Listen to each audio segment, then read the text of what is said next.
Assalamualaikum warahmatullahi wabarakatuh. Waalaikumsalam warahmatullahi wabarakatuh. Bagaimana kabarnya hari ini adik-adik? Alhamdulillah baik. Alhamdulillah. Pada kesempatan kali ini kakak akan memberikan sedikit pengetahuan tentang apa saja macam-macam penyakit pada lambung. Biasanya penyakit ini sering terjadi pada usia seperti kalian karena mengonsumsi makanan yang asam dan pedas berlebihan, pola makan yang tidak teratur, dan lain semacamnya. Apakah kalian siap mendengarkan kakak? Ya. Baik. Yang pertama, kakak mau tanya dahulu. Kalian tahu nggak sih apa fungsi lambung itu? Tidak. Fungsi lambung sangat berperan penting dalam tubuh manusia, yaitu untuk menyimpan makanan dan memecah makanan dan minuman. Jadi kesehatan harus benar-benar dijaga pada lambung kita agar proses lambung kita berjalan dengan normal. Jika tidak normal, biasanya seseorang akan merasakan mual, muntah, perut kembung, nyeri pada bagian dada atau pada ulu hati, dan lain semacamnya. Nah, di sini kakak akan memberitahukan beberapa macam penyakit yang sering terjadi pada lambung. Apakah kalian tahu dispepsia? Ya. Dispepsia ini adalah kumpulan gejala yang muncul akibat adanya sakit pada perut bagian atas. Biasanya gejalanya itu perut merasa kembung, perut sakit di bagian atas, sering merasa kenyang atau makan sedikit sudah merasa jegah, dan kurangnya nafsu makan. Penyebabnya pada penyakit ini adalah kelainan organik atau penyakit yang lain. Nah, sekarang kita akan membahas satu persatu penyakit apa saja yang dapat menyebabkan dispepsia. Yang pertama, tukak lambung. Tukak lambung ini adalah luka pada dinding lambung akibat terkikisnya lapisan lambung. Tukak lambung dapat menyebabkan dispepsia. Biasanya gejalanya itu mual, muntah, sering merasa kenyang, dan kurangnya nafsu makan. Yang kedua adalah gastritis. Gastritis ini adalah peradangan pada lambung, pada kulit lambung. Gastritis ini agak berbeda dengan MAH ya adik-adik. Kalau MAH biasanya timbul gejala mual, muntah, dan perut merasa kembung. Tapi jika terjadi bersamaan, ini dinamakan gastritis. Yang ketiga adalah GERD atau Gastroesophageal Reflux Disease. Penyakit ini adalah kelainan atau cairan pada lambung naik ke atas atau mengalir balik melalui esofagus atau kerongkongan.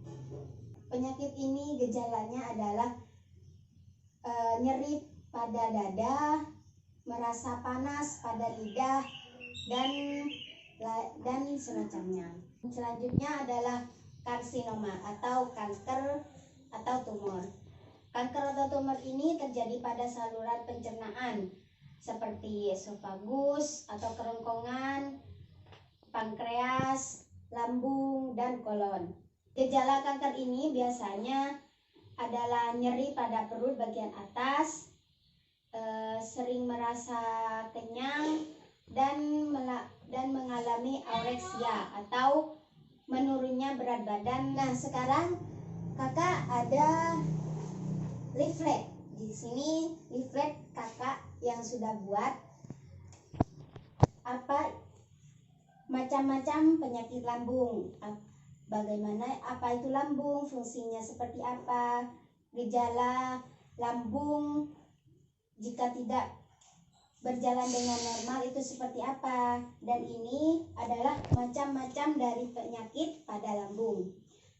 Nah, ini kakak akan berikan pada adik-adik sekalian supaya kalian dapat membaca lagi apa yang sudah kakak sampaikan tadi ya.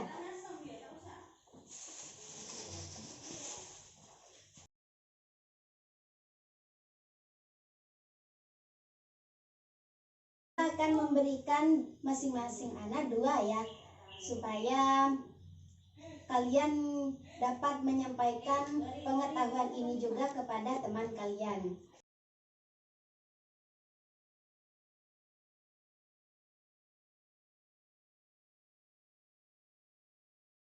Semoga leaflet ini dapat menambah wawasan kalian tentang macam-macam penyakit pada lambung. Nah, sebelumnya lambung kita memang harus perlu dijaga karena saluran pencernaan pada kita adalah merupakan organ yang paling kotor. Kenapa demikian? Karena apa saja seperti makanan, minuman yang kita tidak tahu di dalam makanan atau minuman tersebut ada bakteri yang berbahaya atau tidak, tiba-tiba kita memakannya, meminumnya, menelannya sampai diproses oleh organ tubuh kita. Jadi biasanya adik-adik seperti kalian ini sangat suka sekali terhadap makanan-makanan yang pedas, asam, dan minumnya es. Jadi untuk mengurangi timbulnya penyakit-penyakit tersebut, kalian harus mengurangi mengonsumsi makanan-makanan yang bersifat asam dan pedas. Boleh dikonsumsi tapi tidak berlebihan. Kemudian tidak mengonsumsi alkohol karena alkohol sangat tidak baik untuk tubuh. Kalian pasti tahu sendiri kan adik-adik. Terus selalu menjaga pola makan yang teratur.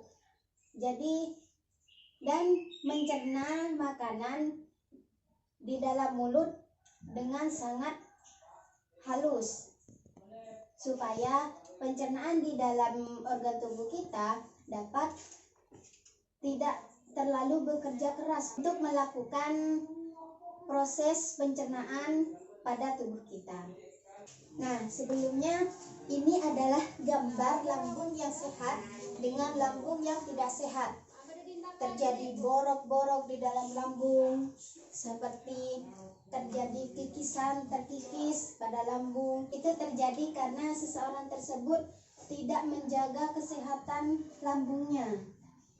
Apakah sampai sini adik-adik paham? Paham. Baiklah, terima kasih atas waktunya adik-adik. Mungkin cukup sekian dari kakak. Kurang lebihnya kakak mohon maaf jika ada kesalahan kata. Wabillahi taufiq wal hidayah wa ridha wal inayah. Wassalamualaikum warahmatullahi wabarakatuh. Waalaikumsalam warahmatullahi wabarakatuh.